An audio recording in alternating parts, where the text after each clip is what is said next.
Every generation of Dragon Ball fan has had a Dragon Ball fan manga that has defined it.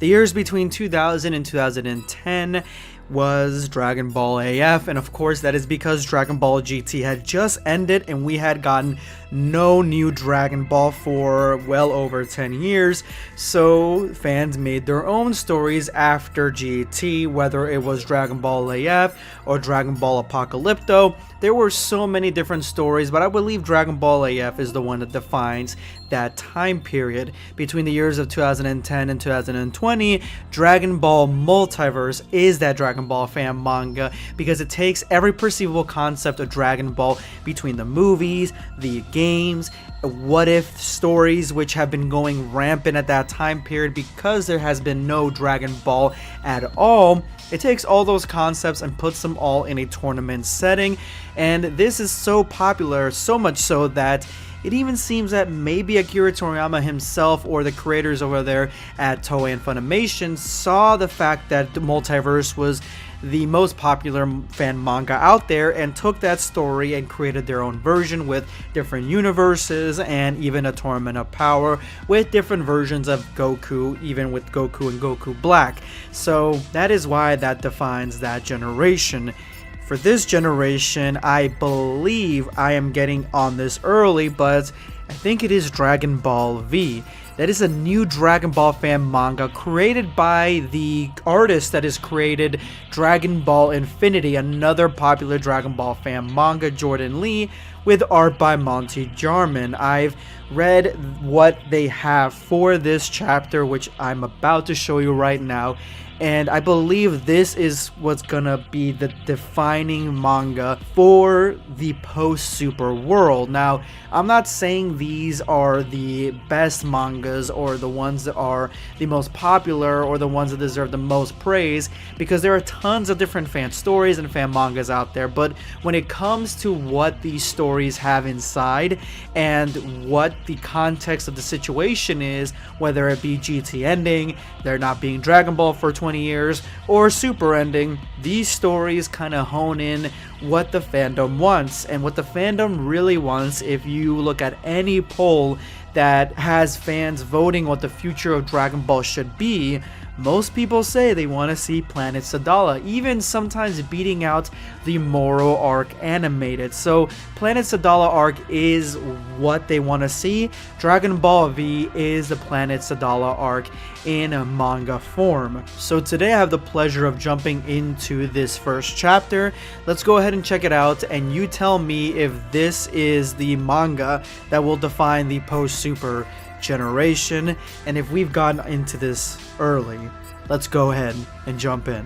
Our story begins on planet Arlia, where we see a Saiyan from the planet Sadala Force, and he is exhausted after what it seems to be the destruction of the people on this planet. Now, did he destroy these people or did somebody else destroy the people? I don't know, because it seems like there are other beings on this planet. It may be that he has come to save these people, because remember, the planet Sadala warriors, they aren't warriors for carnage and glory. They are a defensive, protective force.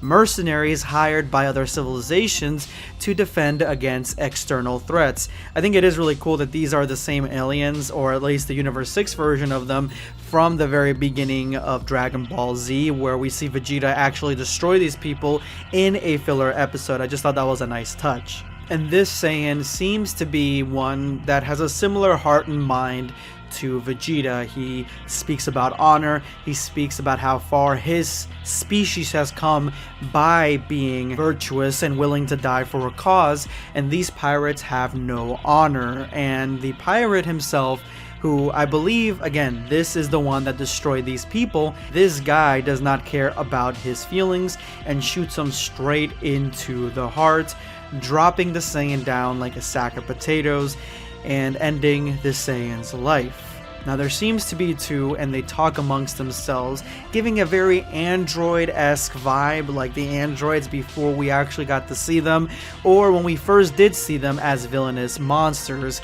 And they aren't happy with the level of strength that this guy has shown, but they are willing to run through the Saiyan race, finding a Saiyan strong enough to face off against them. They have a high battle drive similar to the Saiyans and want to fight ones that are similar to the ones they've seen on GodTube, which is a TV channel that is throughout all the universes, which makes you wonder why Universe 7 doesn't have GodTube or has never heard of it, but it looks like a lot of beings have, and they are looking for the ones that are strong enough, which I'm assuming is Goku and Vegeta. That is when we get the revelation that these two are Oren and Kamin.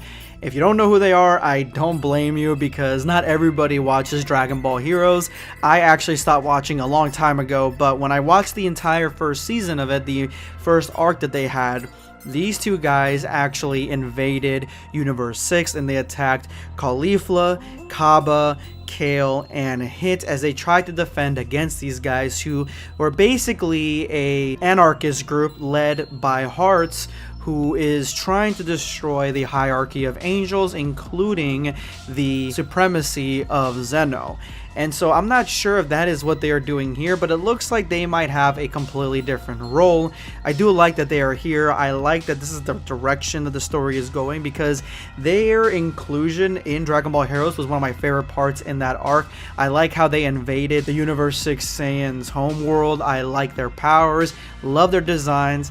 I like the feel of them. Like, they are very much Android 17 and 18, at least in the Trunks special or before they became good. So I definitely like that they are here, and it seems like Jordan took this, or at least that portion of the arc, as inspiration for the story. But Oren looks up and sees that there is another Saiyan ship, and it looks like this guy had backup but hasn't responded to them killing his partner. So they decide to bring him down here by pressing and activating a distress signal that the Saiyan they just killed had on his body. The Saiyan in this ship is lounging around as the AI tells him that he may need to go help his partner because he seems to be outnumbered by two targets. And the Saiyan in the ship says this guy's got it. He usually goes in alone, he prefers it that way, and he's gonna have a hell of a good time with it. He doesn't want to bother him. This guy's completely abandoned his partner, isn't paying attention to what's going on, and this is the reason that his partner ended up dying. He didn't look to see what was happening. Now this guy says some shit that I've never heard a Saiyan ever say before, and he says, "No thanks, I prefer to live. Who cares about fighting and how strong you are if you're dead? I fight for fun and preferably only when completely necessary." What? Bro, what are you talking about, man? Dude, if Vegeta saw this guy, hopefully Vegeta meets this guy, he beats the living tar out of him, because this guy does not know what it's like to be a true Saiyan. But that is when the distress signal is called. He jumps into gear because right now his partner is in trouble and he is late. As he lands his ship, he realizes that his partner has expired for quite some time, and even the Tuffle say some backup you were, antagonizing the already guilt-ridden Saiyan. And just want to point out that I love the Saiyan's haircut. It looks like Astro Boy. I don't know, I just like that whole look. And as the two Tuffles gloat over their victory, this Saiyan charges at them but is quickly dispatched and knocked out, begging for his life because he is about to die, as they sinisterly look over on him and supposedly deal a death blow, but that isn't what exactly happens. We cut back to planet Sadala, where we see the Saiyan King that Kaba says reminds him of Vegeta, which he does look a little bit like Vegeta. I like the outfit, love the goatee. I know Jordan's a fan of those goatees. And there is a ceremony with this guy being the hero. This guy's name is Skirot, and the guy that died was Alpha, and the king is praising the fact that Alpha was a good Saiyan. He strove for supremacy, to be stronger than anyone else, and he was a fighter, a born fighter, and he is happy that Skirot has defeated those responsible for his death. Now, I don't think he actually destroyed the Tuffles, so I do believe that either A, he cut a deal with them, and now he is going to be luring the king to his demise, or luring the Saiyans to his demise, or at the same time that the Tuffles took over his body and he hasn't transformed yet to look like how Caulifla looked when her body was taken, but they could have taken his body and now they have come back to the planet to find somebody worthy of fighting. Skira tells everyone all the information that he's got about the Tuffles, how they are extremely powerful, they have new technology, new abilities, they aren't the Tuffles that they remember from the past, and they are here to find the strongest warriors, and their next target is the Saiyans' allies, the Guardians, and they are going to destroy them and fight all their warriors to the death. This looks like a ploy. This is moving your enemy with your own movement.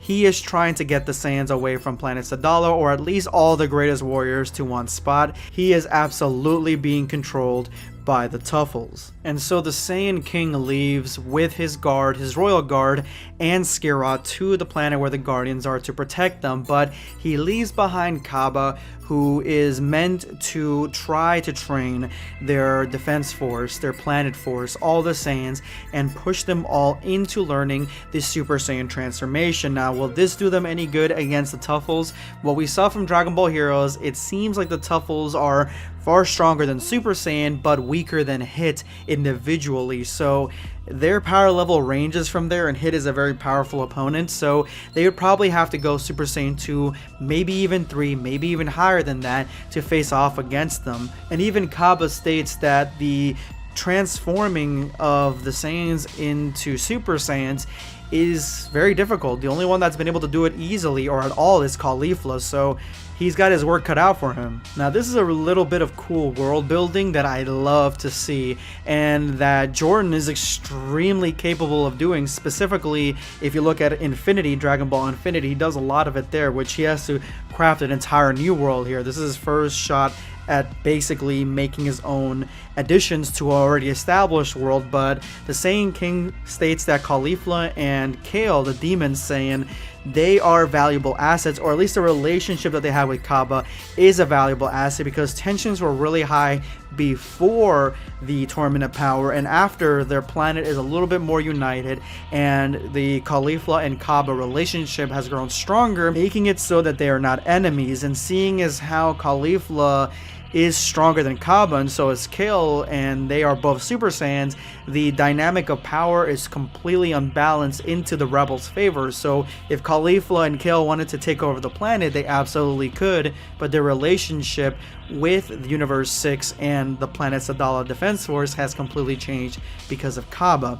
But even then, he wants Kaba to push his warriors to the next level, and that is his last order to the young Saiyan. Kaba has a great idea. There's only one man for the job, and Champa owes him a favor for what happened with Universe 6, so he thinks that he can bring him here. Of course, you know who it is my main man, Vegeta. And as the king ends up leaving and flying through space, he is immediately caught by the Tuffles, and the Tuffle ship approaches his, getting ready for space combat. So again, I guarantee you that this guy is a Tuffle. He's either Oren or Kamin, and they are here to take over the Saiyan King's body, or at least fight him and kill him. Vegeta finally arrives very quickly on planet Sadala, and I love it how Vegeta's wearing essentially his pajamas, and he really isn't taking this seriously. He's taking this more of a vacation. He's here just to train the forces. I hope that he doesn't fight the Tuffles really, because I would like to see him actually improve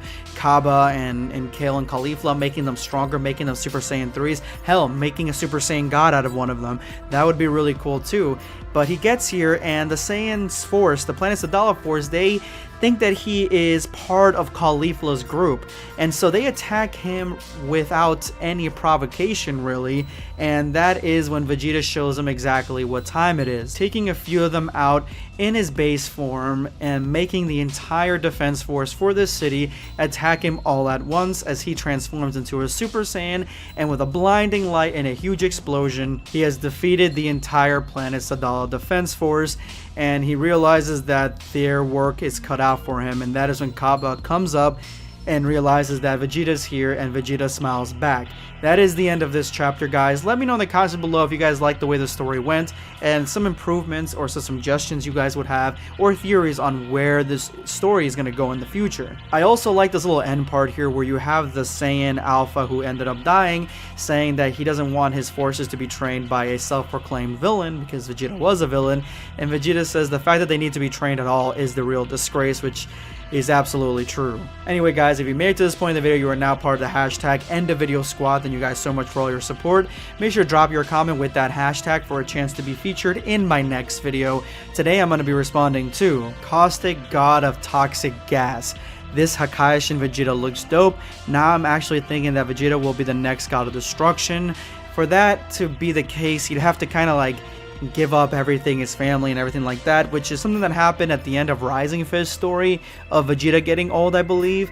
But yeah, that would be pretty cool to see in a fan manga. I don't think that that would be the best route for Vegeta to go in the story. I just want him to be the one that gets the final W in the Granola arc. Thank you so much for your comment, Caustic. This is going to be BlackScape signing off. Take care, guys. Subscribe for more content. Or perish.